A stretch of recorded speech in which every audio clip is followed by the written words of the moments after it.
Hello, my loves, and welcome back. I'm so grateful to have you here. Today, we're going to be talking about the myth that vulnerability is weakness. It's almost like my plea to you, if you've been hurt, not to close your heart and not to feel like your only pathway forward is to harden and never love or never trust again. These ideas come from my most recent Substack essay, which I will have linked below. I post every week about topics pertaining to healing, loving, and growing. So, on a call with one of my clients, we were talking. She's going through a breakup, and she told me that she was doing better this week than the others. And I asked her why. What made her think that, this week was better? And she told me it was because she hadn't cried. Again, I asked her, well, why does crying indicate that this is a better week? And she told me things like, well, I hate showing my emotions. I hate showing signs of weakness. Crying is weak.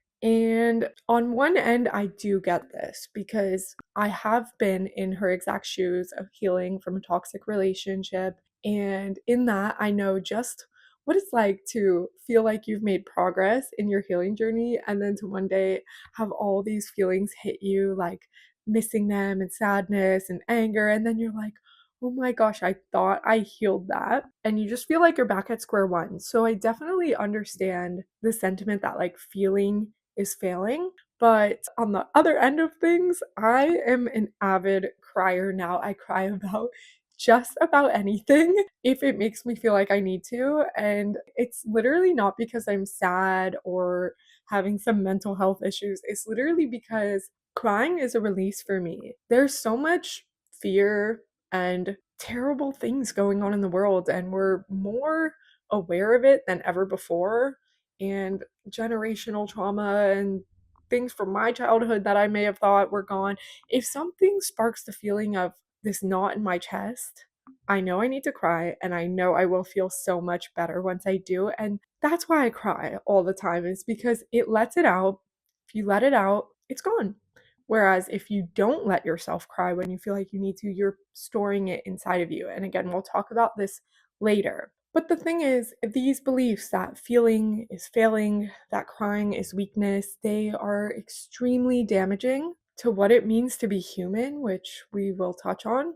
But they're also extremely pervasive. It's not just Western cultures anymore, it's almost the whole world that shares this belief that there's something wrong and weak about being vulnerable. And the other day, I went to Barnes and Noble's to find me Barnes and Noble. I don't think there's an S to find me a new book. And I picked up one by Brene Brown. She's an amazing researcher. And if you haven't heard of her, I highly recommend looking into her TED Talks or her books. She's great. And I pick up her book and I literally flip through it and accidentally land on a page called Vulnerability Myth Number One, Vulnerability is Weakness. I bought the book and I read the chapter. So a lot of these ideas will be coming from her, mixed in with my own experience. But right, these beliefs that, like I said, crying is failing, weakness is failing, or no, that crying is weakness and feeling is failing, these are symptoms of a larger epidemic, which is one surrounding vulnerability. And this is part of what Brene Brown studies. She studies courage, empathy, shame, vulnerability, authenticity, and so on. And like I said, she's amazing. And so the way that she defines vulnerability, and it's just great, she says vulnerability is uncertainty, risk, and emotional exposure. So concise and so accurate, because feel free to literally pause the video right now and think about the times where you've been most vulnerable in your life. But you will find those three ingredients are absolutely entangled in those situations. When I think back on some of the more vulnerable times in my life, I think about when I put myself out there by saying I love you first and I didn't know if it was going to be reciprocated. When I decided I didn't want to pursue accounting anymore, which was my parents' dream for me, I had to tell them that, and that was very vulnerable. Going to the gym as somebody, as a girl who does not know how to lift in a male dominated, like non-beginner culture, posting content, starting my own business. There are so many times, and they are absolutely interwoven with those three ingredients I mentioned. I put myself out there, emotional exposure, with not one clue, uncertainty of how I was going to be received, risk. But there's one scenario in my life where I was more vulnerable than the rest, and that is when I got into one of my first most serious relationships, the one that has honestly paved the path to what I do now. It was a very toxic relationship where I loved unconditionally. I opened myself up fully, and then I was cheated on. Now, that was a vulnerable time for me. And honestly, words can't even convey the pain I went through. It was literally an excruciating heartbreak. And I'm sure, fortunately, it's all about perspective. But I'm sure that many of you have gone through this kind of betrayal, and you know just how painful it truly is. And my heart goes out to you because it's really painful. But pain does work wonders. And that's why I say, unfortunately or fortunately, when we know how to process it. And I will hit on that later. So I was cheated on by the man I loved, and we tried to make it work after that. It was on and off, very tumultuous for years until, we realized this just simply isn't going to work. And when I walked away from that relationship, I had so much pain. So much pain. I didn't know how to handle. I didn't know whether I could handle it. And so I started drinking. I started drinking. I've said this openly many times on my channel, but I didn't know how to cope. And drinking just was a great way to honestly turn it off for a little bit. Eventually, I got bronchitis and I couldn't keep drinking. So, turns out it's actually not a very effective coping mechanism. But yeah. And at the time, I was very bitter. I was very angry. I swore I was never going to love or trust another human being ever again. I didn't understand why I had to go through what I went through. I was bitter. And like I said, what I went through was excruciating. It was reality shattering. Why would I want to open my heart to do that again? Looking back now from where I'm at years in the future, I can say I'm so glad that despite my attempts to close my heart, I didn't, because the love that I have experienced now, both from myself and from others, boyfriend, friends, all of that, it's just exponentially outweighs the decision to close my heart if I were to do that. But at the same time, I cannot turn a blind eye to the people who have chosen this route, thinking it's the best or the only way forward is to try and turn it off and not trust again and not love again and not open themselves up to that again. I see it in my dad, who was hurt by his family early in life. I see it in my sister, who was hurt by her first group of close friends. I see it even on my last YouTube video. I got a comment from somebody saying I was abused and I will never trust another person. It's everywhere. And I say none of that with any shame or any judgment directed to these people, because, like I said, I tried to go that route. I am not above that. Not one freaking bit. I understand why people do this, and it's because pain fucking hurts. Heartbreak hurts, and it's horribly uncomfortable and painful to sit with. But the thing about taking that route is it simply does not work. First is when we don't let out our emotions, when we don't properly process them, especially pain and the more darker emotions, they find other ways out. There's a lot of research done by David Hawkins, which he's a psychiatrist and a spiritual teacher, that shows that when we either suppress or repress, we escape or avoid our feelings, they will manifest in our lives as emotional illness, psychosomatic diseases or illnesses, disordered behavior in relationships, and so many more.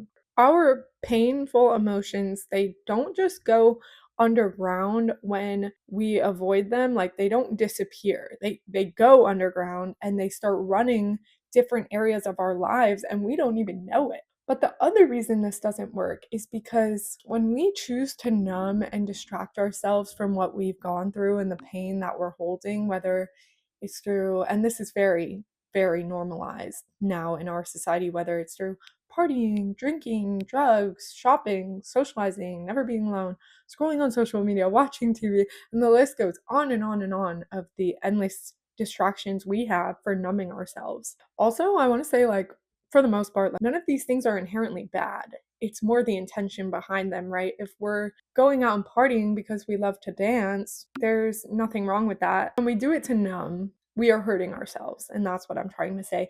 But really, what I'm trying to say is that whatever method we choose to numb ourselves or distract ourselves, escape, suppress, repress, we think we are numbing ourselves only from painful emotions, but we are numbing ourselves to everything. We are closing ourselves off not only to the bad, but to the good. We're closing ourselves off to life. A quote from Brene Brown, and I have my iPad here, that's why I keep looking down, but she says, "Vulnerability is the core of all emotions and feelings. It is also the cradle of the emotions and experiences we crave. Vulnerability is the birthplace of love, belonging, joy, courage, empathy, and creativity. It is the source of hope, empathy, accountability, and authenticity. If we want greater clarity in our purpose or deeper and more meaningful spiritual lives, vulnerability is the path." And what she's saying is that, like I said, we cannot shut ourselves away from feeling and therefore vulnerability without closing ourselves off to life itself. When we turn away from the darker, more painful emotions, maybe fear, shame, grief, we're shutting off the more positive, lighter ones that we want to experience as well. And one of my favorite lines from my essay, I said, "Whether you think it's a blessing or a curse, feeling is the price and the privilege of this human experience." Oh, I love that one because it's true. Like, feeling hurts sometimes. It sucks sometimes. It's really uncomfortable at times. But if we can't feel that more painful side of things, we can't feel the most beautiful emotions ever, like falling in love and excitement and joy. And oh, yes. So, my point here is we do not get to cherry pick what we experience. We have to feel it all. We have to open our hearts to all of it. It is only through the balance of light and dark that we find any meaning in this human existence. The reality is, to love is to be vulnerable, to feel is to be vulnerable. To be human is to be vulnerable because, right, we face uncertainty, risk, and emotional exposure every single day. We wake up and we have no clue what the day is going to bring. And when we choose to love somebody, we wake up and we, again, have no idea what the day may bring because we may think that we know somebody, but in all truth, we only know what we think we know about them, if that makes any sense. My mother, right, she knows who I am, but she doesn't know what thoughts go through my head. What are my deepest desires? What are my deepest dreams? I don't know any of those things about my boyfriend. I know what he tells me, but there are things he'll never tell me, and there are things he may not even know about himself, and that he's a changing, evolving being. So my point is, as well as we may think we know someone, we never truly know.